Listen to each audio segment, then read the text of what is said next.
Hello students, so welcome back to the next video of Gyani EduHub. So today we have to study in our chapter number 2 which we have discussed in our previous class कि आज हम पढ़ने वाले हैं जो हमने पिछली class में पढ़ा था अपने चैप्टर नंबर 2 में गुडविल, जिसमें हमने क्या पढ़ा था कि गुडविल क्या होती है। तो it is nothing, it is just only the good value और good reputation of any business और ऑर्गेनाइजेशन। फिर हमने पढ़ा था कि गुडविल कितने टाइप की होती है। गुडविल दो टाइप की होती है, self goodwill, self generated goodwill, purchased goodwill. Self generated क्या, जो हमने खुद अपने बिजनेस में एक्टिविटी करी, गुडविल जनरेट करी, उसको हम कहते हैं सेल्फ जनरेटेड गुडविल।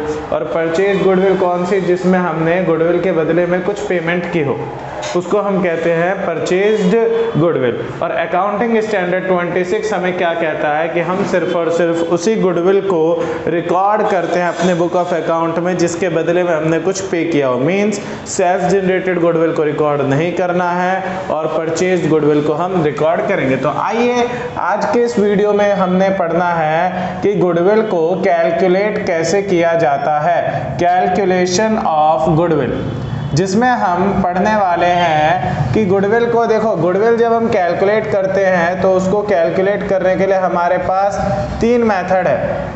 पहला हमारा है एवरेज प्रॉफिट मेथड, दूसरा हमारा है सुपर प्रॉफिट मेथड और last one is capitalization method. कौन सा मेथड है बच्चों? Capitalization method. तो देखो हम पढ़ने वाले हैं एवरेज प्रॉफिट मेथड के बेसिस पे कि एवरेज प्रॉफिट मेथड में दरअसल क्या किया जाता है। ठीक है, तो देखो मैं पहले आपको बता दूं, एवरेज प्रॉफिट मेथड में हमें कुछ भी नहीं करना। इस एवरेज प्रॉफिट मेथड के अंदर हमें करना क्या है, सबसे पहले तो फर्स्ट ऑफ ऑल इस मेथड का नाम है एवरेज प्रॉफिट। तो इसलिए हम सबसे पहले निकालेंगे कि हमारा एवरेज प्रॉफिट कितना है, जिसका फॉर्मूला क्या होता है, total profit upon number of years. क्या होता है? Total profit upon number of years. ये है हमारे एवरेज प्रॉफिट का मेथड फॉर्मूला। फिर बात आती है गुडविल, अगर हमें निकालना है तो हम क्या करेंगे। तो गुडविल के केस में हमें करना क्या है, कुछ भी नहीं। जो हमारा एवरेज प्रॉफिट आया था उस एवरेज प्रॉफिट के हम मल्टीप्लाई कर देंगे किस चीज से, तो नंबर ऑफ ईयर्स परचेज से मल्टीप्लाई करेंगे, फिर हमारे गुडविल की वैल्यू आ जाएगी। अब बच्चों देखो, मैं तुमको इससे रिलेटेड एक क्वेश्चन भी करवा देता हूँ। जैसे मान लो, जस्ट इमेजिन कि हमने यहाँ पे एक शेड्यूल लिया, जिस शेड्यूल में, जिस क्वेश्चन में हमको क्या गिवन था, तो इसमें हमें गिवन था अपने कुछ पिछले ईयर्स का प्रॉफिट। ठीक है, तो हमने यहाँ पे लिखा ईयर्स और यहाँ पे हम लिखेंगे प्रॉफिट। जैसे फॉर एग्जाम्पल मान लो 31 मार्च 2017 में हमें प्रॉफिट हुआ था कितने का, 17,000। 31 मार्च 2018 में प्रॉफिट हुआ 50,000। उसके बाद 31 मार्च 2019 में हमें प्रॉफिट हुआ था 16,000 का और 31 मार्च 2020 में हमें प्रॉफिट कितने का हुआ था, 20,000 का हमें प्रॉफिट हुआ। आपके सामने क्वेश्चन हमेशा ऐसे आएगा, आपको प्रॉफिट दे रखा होगा, ईयर्स दे रखा होगा और आपको करना क्या है, यहाँ गुडविल निकालिए। और एक चीज और देखो भाई, यहाँ पे जो ये हमारा नंबर ऑफ ईयर्स और ये नंबर ऑफ ईयर परचेज, ये दोनों अलग अलग चीजें होती है। नंबर ऑफ ईयर्स का मतलब क्या है कि जैसे हम यहाँ पे 4 साल के प्रॉफिट को लेंगे तो we have to put the value of number of years is equal to 4। और नंबर ऑफ ईयर परचेज जब आपको क्वेश्चन आता है ना गुडविल का, तो ये हमेशा नंबर ऑफ ईयर्स परचेज आपको गिवन रहता है। जैसे मान लो मैंने यहाँ पे क्वेश्चन में वैल्यू दे रखी है, नंबर ऑफ ईयर परचेज कितनी है, 3 है। तो देखो सबसे पहले हम स्टार्ट करते हैं एवरेज प्रॉफिट निकालना। तो एवरेज प्रॉफिट का फॉर्मूला है total profit upon number of years, total profit upon number of years.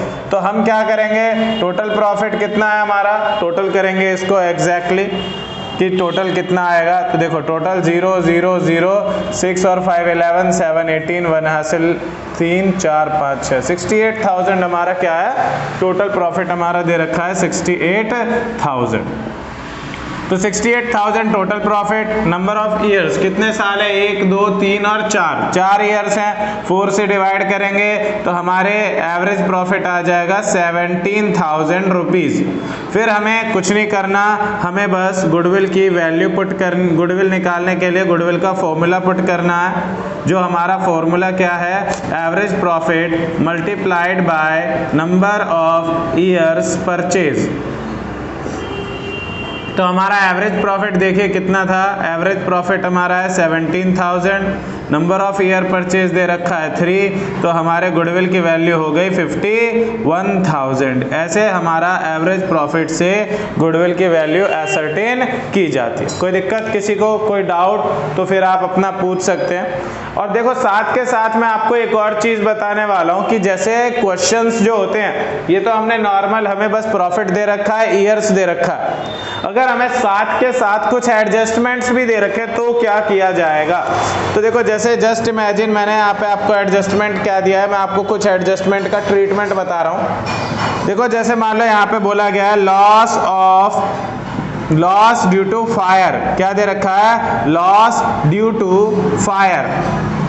Fire की वजह से लॉस हुआ कितने का, तो ₹10,000 का, 10,000 का हुआ कब, तो इन 31 मार्च 2017 कि 2017 में आपको बताया गया कि फायर की वजह से लॉस हुआ। फिर बताया गया है 2017 में दे रखा है gain by sale of furniture, कि हमने अपने बिजनेस का फर्नीचर बेचा और फर्नीचर बेच करके हमारे पास पैसे कितने आए थे, तो 7,000 रुपए का हमें फायदा हुआ। कब, तो बताया गया है ये इन 31 मार्च 2017।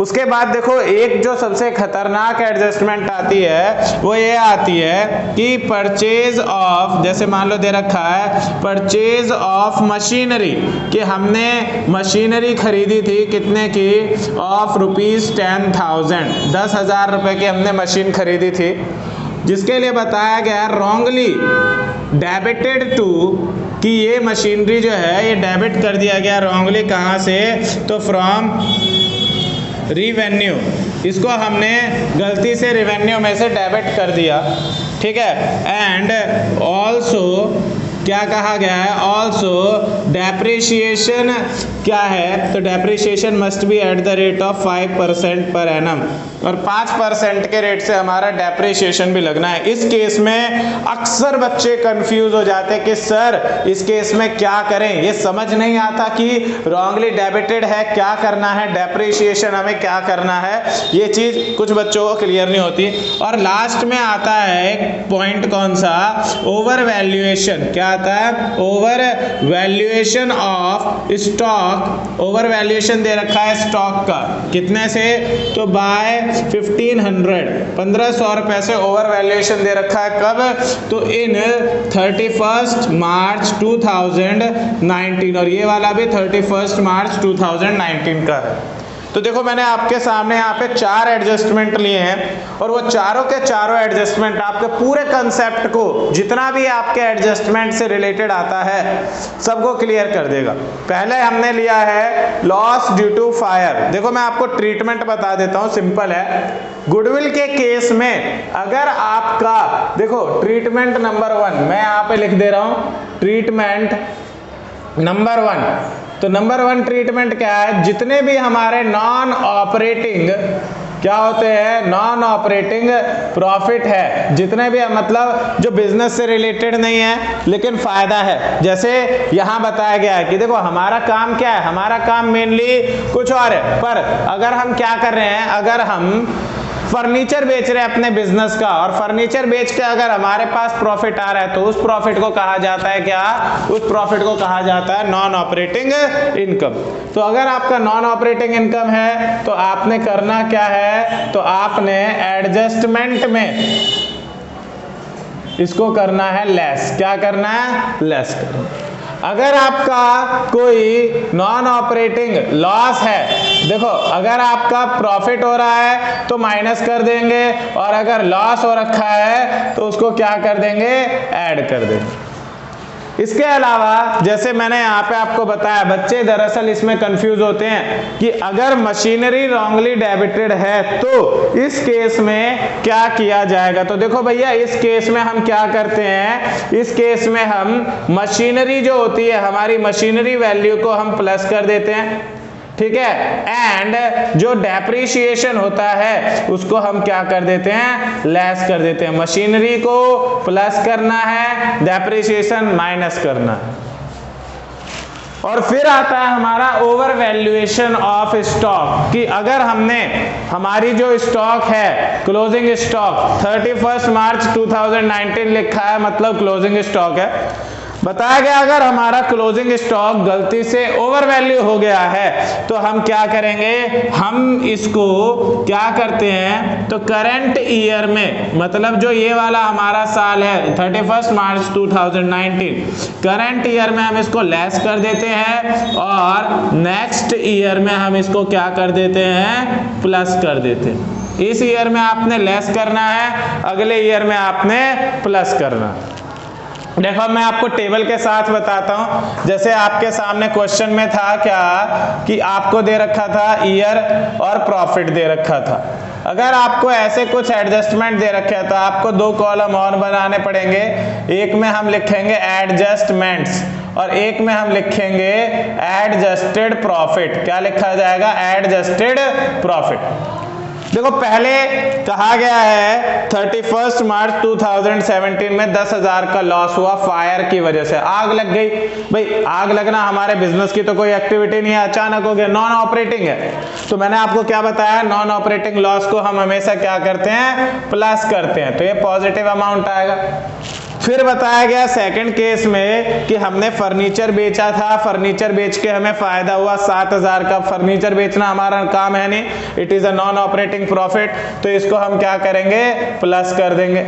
सॉरी, नॉन ऑपरेटिंग प्रॉफिट है तो इसको माइनस किया जाएगा। और अकाउंटिंग के टर्म्स में नेगेटिव अमाउंट को हमेशा ब्रैकेट में शो किया जाता है। फिर थर्ड केस में कहा गया है कि हमने मशीनरी खरीदी 10,000 की, जिस मशीनरी को हमने रेवेन्यू अकाउंट में गलती से डाल दिया, तो हम क्या करेंगे, मैंने आपको क्या बताया, मशीनरी को हमें प्लस करना है और डेप्रिसिएशन को माइनस करना है। तो हम यहाँ पे क्या करेंगे, प्लस करेंगे 10,000 मशीनरी की वैल्यू को और माइनस करेंगे कितना, जो इसका डेप्रिसिएशन है। जैसे 5% डेप्रिसिएशन है तो ये आपका आ जाएगा कितना, 500 आ जाएगा। 500 we have to less it from that value. और अगले इस एडजस्टमेंट में क्या बताया गया है, साथ के साथ बताया गया है 31 मार्च 2019 में हमारा क्लोजिंग स्टॉक ओवर वैल्यू हो गया था। तो मैंने आपको क्या बताया, जिस ईयर में है 19 उस ईयर में तो हमें करना है लेस, मतलब यहाँ पे हमने 500 तो लेस किया ही किया है, 500 के साथ साथ हमें लेस करना है 1500 को भी। और नेक्स्ट ईयर में ये 1500 क्या हो जाएगा, प्लस। सिंपल, इस तरीके से we have to solve the adjustment. अब हम निकालेंगे अपना एडजस्टेड प्रॉफिट। देखो 17,000 और 10,000 प्लस तो 27,000, 15 में से 7 गए 8,000, उसके बाद 16 में 10 को ऐड करेंगे 26 में से 500 गए तो 25,500 और 1500 गए तो 24,000 आ गया हमारा।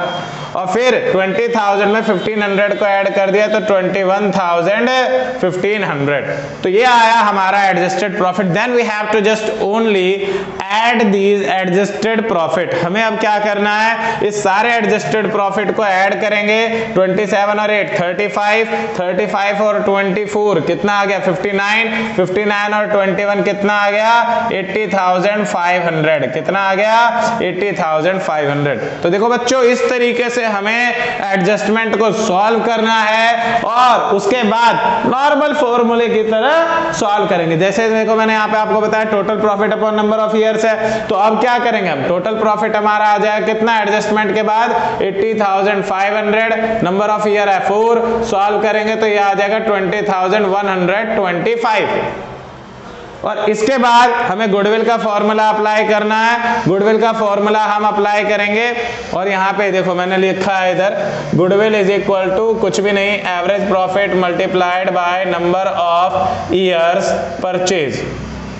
फॉर्मूला अप्लाई करा, हमारे सामने आंसर आ गया 21,125 multiplied by 3, then our final answer which is 60,375। तो ये आ गया हमारा गुडविल। तो देखो आज के लेक्चर में हमने एवरेज प्रॉफिट को बिल्कुल क्लियर कर दिया। जो सिंपल एवरेज हमारा प्रॉफिट है उसको हमने बिल्कुल क्लियर कर दिया कि हमें एवरेज प्रॉफिट में ये फॉर्मूला और ये फॉर्मूला यूज करना है। उसके बाद हमने नॉर्मल एक क्वेश्चन करा जिसमें हमने ईयर और प्रॉफिट लिया simple, and then we have also solve with these hard adjustment. और एडजस्टमेंट मैं दोबारा बता रहा हूं, कुछ नहीं है, नॉन ऑपरेटिंग लॉस है तो माइनस, लॉस है तो प्लस कर देंगे, और अगर प्रॉफिट है तो माइनस कर देंगे। अगर मशीनरी का क्वेश्चन है तो मशीनरी को वैल्यू को हम क्या करेंगे, प्लस करेंगे, डेप्रिसिएशन को माइनस कर देंगे। ओवर वैल्यू या अंडर वैल्यू है तो देखो ओवर वैल्यू में हमने क्या किया, करंट ईयर में लेस, नेक्स्ट में प्लस किया। अगर हमारा अंडर वैल्यू आता तो हम करंट में प्लस करते और नेक्स्ट ईयर में लेस कर देते। ठीक, कोई दिक्कत, कोई डाउट, कोई कंफ्यूजन हो तो आप लोग कमेंट में पूछें जरूर। ठीक है, अब नेक्स्ट क्लास में हम पढ़ेंगे वेटेड एवरेज प्रॉफिट मेथड के बारे में।